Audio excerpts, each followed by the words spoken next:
Just to mention again, now we're in recording. So tonight is the culmination of the yahrzeit of my mother, Alea Shalom, Rivka Rus Bas Reb David and Etta. And this is also the following class, and also the story is amongst everything that we're doing right now. Also for the schus of her neshama, it should be chaim nitzchim on a good and revealed basis, techef miyad, with all the rest of the functions of Mashiach, together with Hakitzu V'ranu Sheikh Nofar, and the revelation of Mashiach immediately now. Techef miyad mamish. Perhaps you've seen this story. It was just publicized this week, but nevertheless, it's a colossal story, and we're going to be telling it tonight. We're going back half a year ago. Half a year ago, there was a family that was driving on their way to Yerushalayim, to Jerusalem, and all of a sudden they ran out of petrol, as we say in England, in Australia. They ran out of the gas.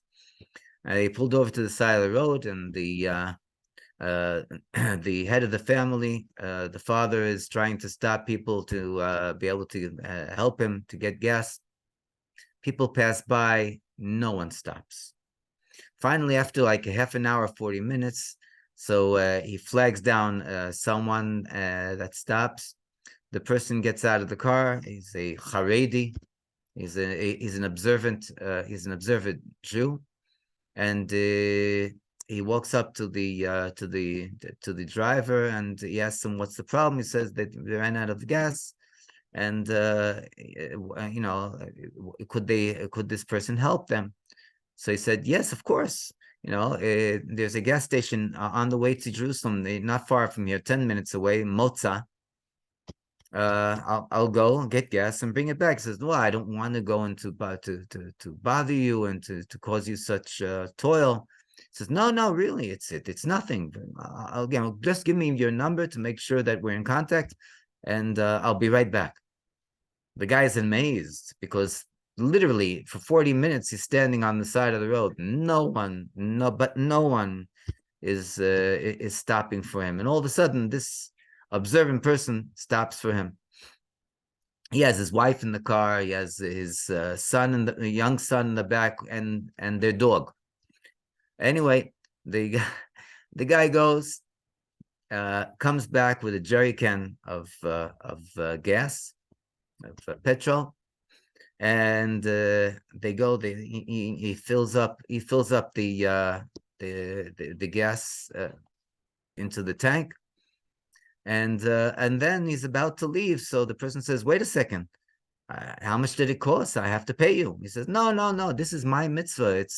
You don't have to pay anything." He says, "No, I have to at least pay you for whatever the gas cost, let alone the fact that you went and you made the effort of driving there, driving back. I have to give you."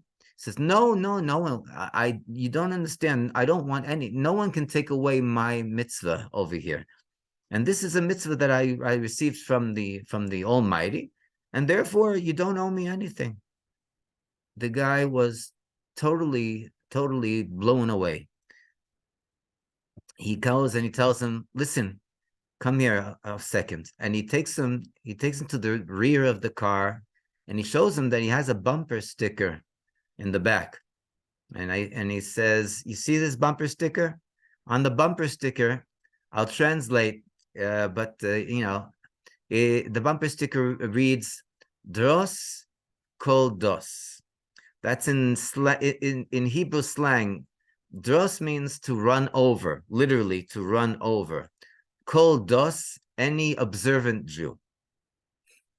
And and this was his ideology. He's the the Haredi person, and he's from Bnei Brak. He tells him, "Listen, don't worry. I've seen these for so long. They don't make any. They don't arouse any feelings anymore." So he says, "No, but I wanted you to see what I'm going to do now."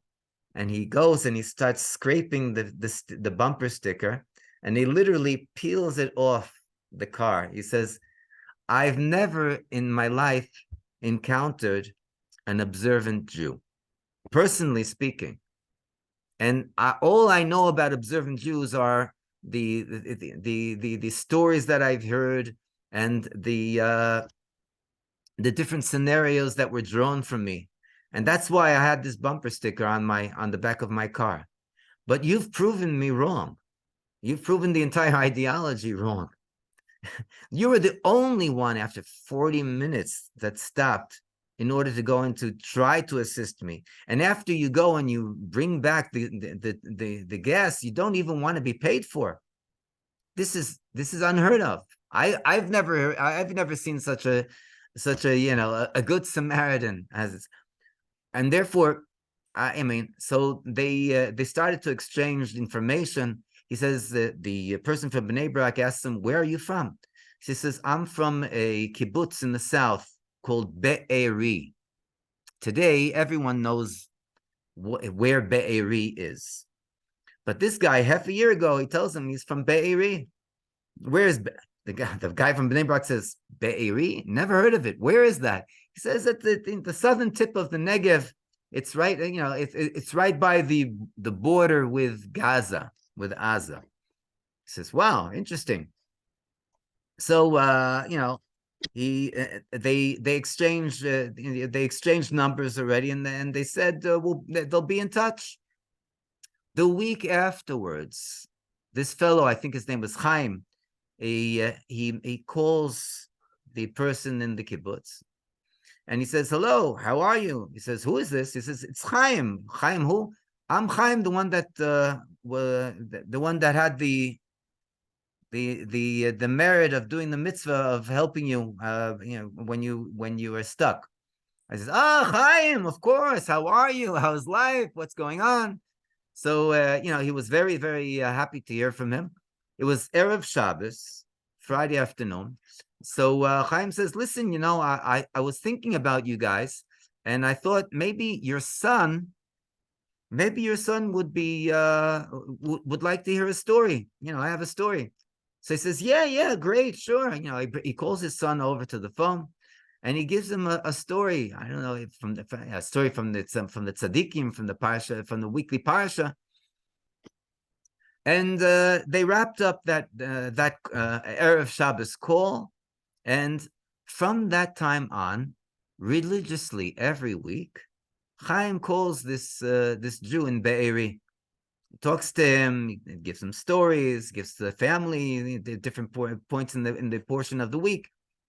After a few months, so the fellow, I think his name is Avram in Be'eri, in the kibbutz. So he says, "Listen, you've been telling me so much about the portion of the week and Shabbat and this. Don't you find Shabbat boring in your neck of the woods?" He says, "Why do you find why boring?" Because, well, you can't drive, you can't go and you can't go to the beach. There's so many things you can't do. He says, "No, on the contrary, I find that I'm overwhelmed with things to do on Shabbat. I barely have time to do anything, and there's so many things that I'm doing." So he says, "Wow, that's interesting. I wonder how Shabbat is by you." So he says, "Listen, if you want, I'd love to invite you over. You can come to my home for Shabbos." He says, "What? To come to the Lion's Den, to Bnei Brak? I mean, would people allow me in there? Let alone have me for Shabbat." He says, "No, you'll be my guest, my personal guest. You have no problem. It'll be fine." So he says, "Okay." So, but he said, "I'll get back to you in order to confirm, what date would be the best."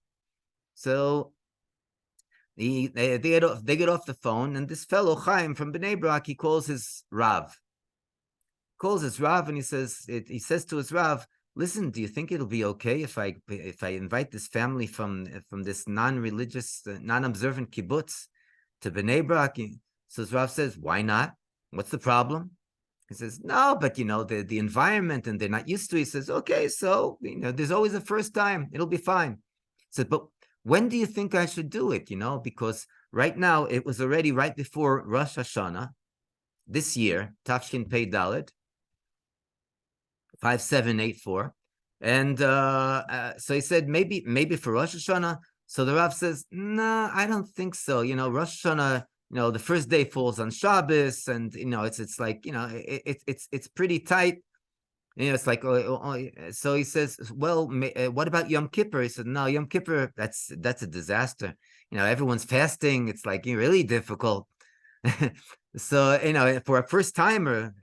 So he says, what about, so the Rav says, what about Sukkot? So he says to his Rav, I don't think so. We have our Sukkah outside and we sleep in the Sukkah, and it's in this, it's in this alley, and there's like, there's mice, and it's like very uncomfortable. It doesn't, very, very bad odor from the garbage. So they think, so when can we do it? So he says, well, you know what? Simchas Torah, Shmini Atzeret, Simchas Torah, invite him over. It'll be very happy. Everyone's singing and dancing, saying L'chaim. You'll give you'll give the little boy a flag to dance with. Sounds fantastic. Okay. But he said, but they have, besides him and his wife and his son, they have a dog. What am I supposed to do with the dog? He says, that's already something that you should excuse yourself and say that, it's Bnei Brak after all. They're not used to dogs. Maybe they'll leave the dog at home with a babysitter. So he said, fine, okay. Calls him up, and he asks him, we're coming to the end of Rosh Hashanah, but the end of Sukkot, there's Simchas Torah, and it comes out on Shabbos. Would you be free to come? So he said, with pleasure. I think that'll be fantastic. And he closes it with his wife, and they're invited for Simchas Torah. Meantime, this person sees that he has this problem. This Chaim from Bnei Brak, what's his problem? His father is a widow, and he's been living for quite a time by himself. And all his brothers, all his siblings, they take turns being by him for Shabbos, for Yontif, and Simchas Torah was his turn to be by his father for Yontif. Where does his father live? His father lives in Sderot. Where in Sderot? By now everyone knows where Sderot is. Like I hope. That's also in the Negev, in the south, opposite the police station. And everyone knows what happened on the 7th of October on Simchas Torah. The police station was literally taken over by the Hamas terrorists, Yamach Shemam V'Zichram. And it was like an unbelievable battle in order to go into to recapture and free the police station. His father lives right across the street. Anyway, he calls his Rav and he asks his Rav, listen, what am I supposed to do now? I invited them over for Shabbos, but I have to go to Sderot because it's his turn to be with his father. His Rav says, what's the problem? Listen, invite your father for Simchas Torah. Bring him over to Bnei Brak. Invite him over for the holiday. So the guy says, you know something? I didn't think about that. It's a great idea. And this is exactly what happened. This Chaim from Bnei Brak, and his father Chaim invited over his father from Sderot, and he came for Simchas Torah. The family from Be'eri came, the husband, the wife, and the son. They came without their dog, and they came to Bnei Brak for the Shabbos of Simchas Torah. And we all know what was the outcome on that Shabbos of Simchas Torah. The family from Be'eri, besides the fact that their lives were saved, besides the fact that they were in traumatic experience because all their friends, all their neighbors, everyone was there for Shabbos, they wound up staying where after the first day that the war broke out. They stayed in Bnei Brak because they didn't have any other place to go. So they remained in Bnei Brak for a certain amount of time. And in the merit of the mitzvah of this Chaim from Bnei Brak, going and taking care of this family, bringing them for Shabbos from Be'eri, from the kibbutz, his father was saved because all the people in the area of the police station, it was an atrocity, let alone the police station itself. No, listen, we have miracles that we hear, and there are many things that we can and we should appreciate that Hashem is doing for us. But with all these wonderful miracles, this is not what we're asking for. This is not what we're demanding. This is not what we suffice with. We demand, like the Rebbe says, and like we're learning in the Dvar Malchus, we demand that the Rebbe that the Hashem brings the revelation of the Rebbe Shlita Melech Ha'Moshiach, and it should be good, and it should be done on a good and revealed basis, in a matter of happiness and joy of the heart, in a peaceful and tranquil manner. And obviously, we are praying for all our soldiers and all the and all the people that are taking care of the security of Am Yisrael. The security of Am Yisrael, yeah, definitely, sure. Chaim himself was saved also. Baruch Hashem, he didn't go to Sderot.